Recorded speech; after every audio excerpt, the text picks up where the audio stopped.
If you were born past the year 2000, there's a good chance that you think Gwen Stefani was always a pop star. There's a great chance that you have no idea Gwen Stefani's roots in the punk rock ska scene. You have no idea that she shared a stage with Bradley Knowles of Sublime. You have no idea who Sublime even is. But this video here is going to be a video where I go through her entire career and I pinpoint the time that I lost all respect for Gwen Stefani. Hey ladies, Dan Frampton here. I hope you're having a pretty decent new year, because that's the day it is as the time of recording. This is New Year's Day, and today we're gonna waste no time at all, and we're gonna go down a rabbit hole, a rock and roll rabbit hole, featuring this lady over here, Gwen Stefani. Okay, so it was like California, 1992. They're like playing clubs, they're getting kind of a name for themselves, and it's clear that No Doubt is one of the coolest bands on the scene right now. So they're gonna like write and record and release music and videos. So they put out this song, Trapped in a Box, and it's totally this trippy ska number, a bit DIY, and it's fresh, it's cool, it's kind of amazing. It's like this wild, erratic song that has kind of ragtime inspiration. It's very weird, but it's clear that they're gonna go places, okay? They're like, they can play, they're super tight, they're writing very catchy songs already, they're experimenting, they're out of the box, they're colorful, they're gonna catch on, totally. And so they put out this song, Just a Girl, later, and yeah, it caught on, to say the friggin' least. Right now, it's sitting at 85 million views here on the old YouTube all these years later. Now you gotta understand, it wasn't accumulating views since 1992. There was no YouTube in 1992. It's remained this popular all these years later. It's such a fucking cool song. It's kind of like this snarky feminism fucking anthem. It's very fucking rad. The song is iconic, the video is iconic, Gwen Stefani's look is iconic. This thing just hits every major point. God damn, what a band. They are so ska, they are so rock, and they're gonna fucking like catch fire. So the major labels are all like, oh my god, okay, we got this whole like punk scene thing happening here in the mainstream now. Let's get one with a really attractive front person. So that's what they did. They got No Doubt, major label, signed, okay? So now they're putting out a record called Tragic Kingdom, and Tragic Kingdom gets in front of everybody's eyes. And not quite with Sunday Morning, even though it is a very popular song. You know, it's rocking and rolling and riding the wave sort of thing, but it isn't until they put out Don't Speak that this band explodes. This is truly the breakthrough moment for No Doubt. And they're playing into this whole storyline that Gwen Stefani was dating the bass player Tony. There's this whole soap opera drama going on here, and this video kind of goes into the theories that they're all working on it together, that they're choosing to focus on Gwen Stefani, and that they're choosing to exploit this relationship for views and money. When really the conception is that the major labels got a hold of No Doubt and they were going to make them popular by exploiting solely Gwen Stefani. This video kind of flies in the face of all that, and it's like, no, the bands are actually kind of chill with it, and Gwen was the one that wasn't chill with it. But either way, they go through it, and they're absolutely household names at this point, and that's when they put out Spiderwebs. Now, it's not quite as big of a hit, but it is such a ska number. This thing really, really holds on to their roots. This is a ska song in the mainstream, and it's so wild. They're not the Mighty Mighty Bosstones. What's going on here? This is No Doubt with Spiderwebs, and it's kind of a cool song, man. I will say that it's probably my favorite single of theirs so far. And then they move on to this song, Excuse Me Mister, which would be the last single off of Tragic Kingdom, and this is kind of the forgotten video, the forgotten single. Hell, I don't even remember this, but they throw some ragtime vibes in here, and it's very cool to see them bring all their sounds together. So it's at this point that everybody has mad respect for No Doubt. Everybody loves Gwen Stefani, okay? Everybody is riding that dick. And that's when Oi to the World comes out, and that's this little Vandals cover, and by doing that, they shine the spotlight on the actual real punk scene, okay? And that's a very cool thing for them to have done at this time.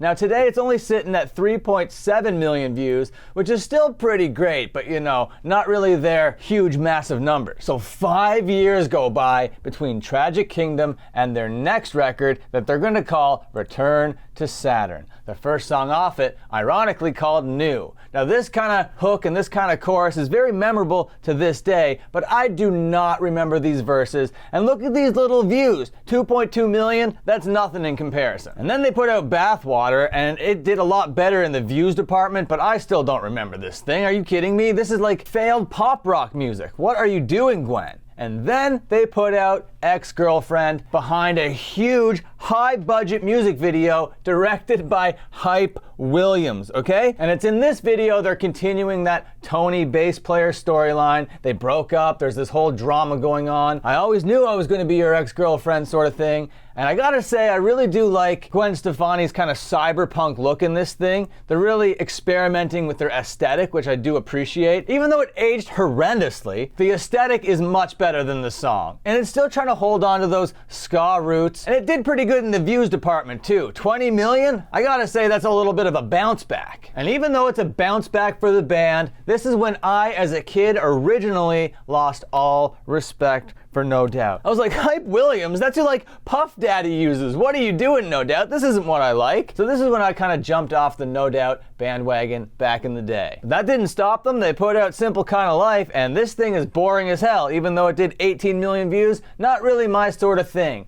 But this isn't when I would actually lose respect ultimately for Gwen Stefani. This is when I was kind of like, I don't know, man, maybe they're just trying to be more accessible and put out pop music to appease the label. I don't know, what the fuck. But then in 2001, just a single year later, they drop Rock Steady, and this thing is so fresh. This thing is so unique, and we all knew they were going to go down this road. This is a pop record, but this thing has charm. This thing has charisma. This thing sounds like itself. They're being experimental, and they're doing really wild stuff. The first song off this thing, Hey Baby, I'm like, God damn it, you guys are insanely cool. I forgot that you guys were punk rockers. I forgot that you guys experimented with all sorts of things, and you like to express yourselves. And that's going on in this video. This thing is so genuine and so unique and so authentic that I can't say anything bad about it, okay? And then they'd go on to put out this other thing called Underneath It All, and goddamn, they're just like leaning on this ska ballad thing right now, and it is so memorable.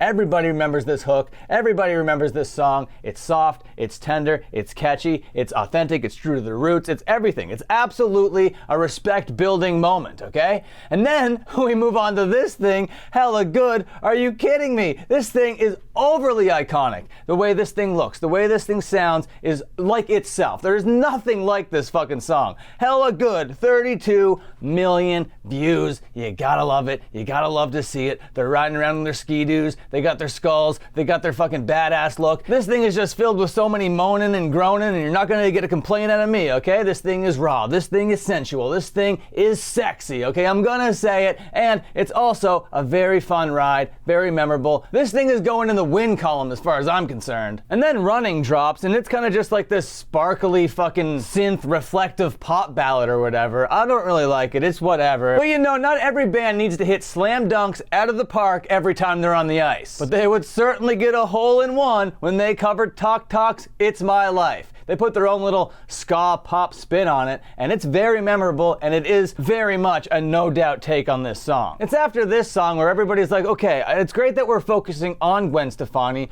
Why are we calling it No Doubt? Why don't we just send the rest of your band, Tony and all, we can ditch that narrative, send it all packing, okay? We don't care about any of that stuff anymore. Gwen Stefani, you're gonna be Gwen Stefani now, and you're gonna put out this song called What You Waiting For? And basically, it's just gonna be kind of an Alice in Wonderland porn parody. You got her moaning, you got her groaning, you got her gyrating all over this thing, but the hook is so hard. So I'm like, okay, yeah, you're doing exactly what you want to do. I don't feel like the record label is exploiting you sexually. I think that this is a self-expression that you want to get out there, and it feels authentic, it feels cool, even though it's a little bit uncomfortable sometimes. I don't know if I'd want to watch this video with like family members in the room or whatever. Not that it's like bad or fucking immoral or anything like that. It's just kind of like, oh yeah, we got her humping and moaning over here looking like fucking Alice Wonderland. Sometimes she's really big, sometimes time she's really small. Look at this. She's like taking up a whole house right here. This is crazy. And then Rich Girl would drop, and yeah, you know, there's a little bit of ska, there's a little bit of reggae going on here. There's nothing too egregious in this moment, okay? I don't love it, but it is dominating in the views department, okay? So Gwen Stefani going out and being Gwen Stefani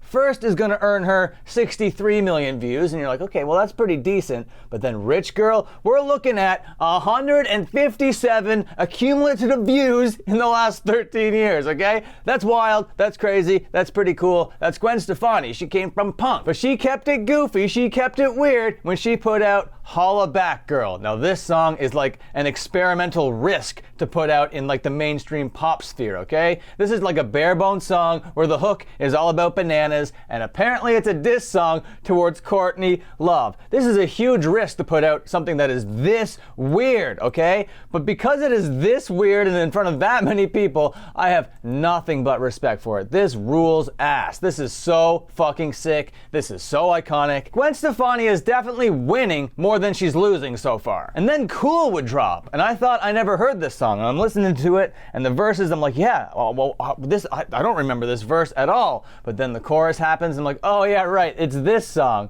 So, you know, it has forgettable verse syndrome, and for that, I don't like it. But I didn't lose all respect, okay? That would be a very drastic thing to have happened over like a boring verse, okay? So the next song that she's gonna decide to put out over here is called Luxurious, and this thing is just boring. This is just a fucking pop song trying to be a pop song, but it's still cranking in those goddamn numbers. 47 million views, okay? Not bad. And then she hits us with Crash. What is this, 80s hip hop? This thing is fucking insane. I can't believe Gwen Stefani is putting out this insane kind of fucking throwback kind of music, and for that, she's regaining a little bit of respect for me that she lost over here in Luxurious. And then the next record cycle comes out, and we got Wind It Up, and goddamn, this is the first Gwen Stefani song that I actively and genuinely hate. This thing not only is boring, it is actually bad. This thing is not a good song. I can't say anything redeemable about it. I have nothing positive to say about it. So right now when this is coming out, I'm like, okay, is this just gonna be like a temporary L? Are we gonna fucking grow from this? Let's go. Then Sweet Escape comes out, and it's highly visually stylized. It's not the best song in the world, but I don't hate it as much as that last song. It's not on a list of trashiest trash piles or anything like that, but it's still not my thing. And by the time 4 in the morning comes out, we're like, okay, Gwen Stefani, you're getting bored. You're just hucking out whatever. This is nothing. No one's gonna remember this. What is this song? And then Now You Got It drops, and this is a moment where you're like, okay, I am starting to lose all hope in humanity, and definitely respect for Gwen Stefani is waning here. Okay, so it's clear she's chosen the pop route. It's clear that she's going down like the whole mainstream thing. And this video, she's like, no, I promise I'm still reggae. I promise I'm still ska. Watch me as I go to Jamaica and ride Vespas in front of a green screen. This thing is so lame. This thing is not good. It's actually kind of bad, okay? But before this album cycle closes off, we gotta get Gwen Stefani being brooding, okay? She's all emo in this one, so dark and mysterious. You gotta try everything, don't you, Gwen? You're really spinning your wheels at this point, and I think it's kind of cool that you're experimenting and trying new things, trying new looks so late into your career. But the worst crime you're going to jail for here is just being boring. And I think you knew that, because after that, it was time to go all No Doubty again. So No Doubt gets back together in 2012. And I thought the mainstream pop stuff was gonna be the stuff where I lost all respect for Gwen Stefani. But it's here during this No Doubt revival in 2012 that I absolutely lose every ounce of respect for this person, because she's here dressed like a Native American in the most racist way that I can think of. I think this is almost as bad as like doing blackface or whatever, and I don't think that she really realizes that. And she's like, no, we're just doing the story. You know, there's like, we got Zorro on the drums, and I'm being like Zorro's like counterpart in that fucking show or whatever, but it doesn't come across that way. Seeing her with this like headdress on is just giving me bad vibes, okay? So I'm like, I have lost all respect for you right now, and it's during a No Doubt revival, something that everybody was so excited for, and that might be one of the main reasons why I've lost so much respect here is because there was so much potential for a No Doubt revival. But it doesn't sound like that. They're just doing Gwen Stefani songs now, but with a No Doubt name. Okay, they shouldn't have done that. They should have put out a punk rock kind of ska type thing, because after all these years and all this success and all this money, they had the right to be able to do that, but that's not what they did. Sure, they tried being a little bit reggaeton over here, they tried to be a little bit ska over here, but Gwen Stefani is kind of doing like a Jamaican accent over this thing that makes it feel racist again. So you got two back-to-back songs that feel racist to me. Now, I don't want to speak for the black community, and I don't want to speak for the Aboriginal community, but to me, it feels like it might be a little bit insensitive to be doing what Gwen Stefani is doing on these two tracks. But hey, what do I know? I'm just an ignorant white guy. And it's when they put out Settle Down that I wish that they would finally settle down. And I think that they know this is the time where it's like old people trying to be young and cool. When they're not being genuine, it doesn't come across as authentic. It feels sort of cringy. But it's still pulling in 19 million views. But I guess that's not enough for Gwen to want to stay with No Doubt, because by the time the next album cycle comes out, it's back to her solo project again with this song called Baby Don't Lie. And to me, the best part of this thing is the video. The video is very cool. And then by the time Misery comes out, it's very clear that Gwen Stefani is a slave to the beauty standards of America. Now, I know that she's not the only one, and I know that it's like a very common thing in Hollywood, but to come from like very raw, traditional punk ska roots, just to be doing all the same things that all the pop stars are doing is just a little bit disheartening. Not a huge fan of it. And then in 2018, Gwen Stefani was like, okay, bona fide pop star, I'm almost 50 years old here, I gotta be one of those Christmas pop stars. So she puts out this song, she puts out this whole record, but this song here is You Make Me Feel Like It's Christmas or whatever with Blake Shelton. Now, I'm not sure if 2018 they were dating yet, but they would eventually date and then become married. And I don't know if you know who this fucking Blake Shelton guy is, but he's this like radio country dude, okay? He's a radio rock country man. I don't like him whatsoever. Even though he is a little bit charming, he's a little bit rugged, you know. I can see how he's a little bit sexy, but he's not my type, okay? And then Blake Shelton gets Gwen Stefani to feature on one of his radio rock bangers. This song sucks ass. So if it isn't clear, by the time she puts out Slow Clap, I have lost all respect for her, and it looks like the world has lost respect for her, because this thing hasn't even hit a single million views, okay? We're looking at 789,000 views. Come on now. You can do better than that, Gwen. So she's like, I gotta do better than that, so I'm gonna release the same song, but with a relevant rapper on it. So how about So Weedy, you get over here, and I re-release that song, and now we're gonna get almost 4 million views, which is still such a far way away from the songs, from the bangers that you're known for. And I think she lost all respect for herself when she put out Let Me Reintroduce Myself. I think she forgets who she is. In this video, she's basically just out here doing Gwen Stefani cosplay, going through all the eras, all the different iconic costumes, and being like, I was this person once. Remember me when I was this person? And I was also this other person dressed like this one time. Do you remember when I was like this? Hey guys, do you remember when I looked like this in Sunday Morning or that Don't Speak video? Well, that's this look. Hey, I also look like this sometimes. And look at these, we got the two people together. This is me in this era, and this is me in another era. Isn't this crazy? But I think this whole nostalgia thing actually worked for her, because now we're starting to get near 10 million views. But you're not getting my respect back, and it feels like forced nostalgia to make people's brains feel fuzzy. Now, I didn't get every video, but that is still 36 music videos that I had to watch to come up with the commentary required to determine when I lost respect for this person. But if you like this video, please like, comment, and subscribe. Ring the bell if you're cool as hell, and until my next upload, watch another upload.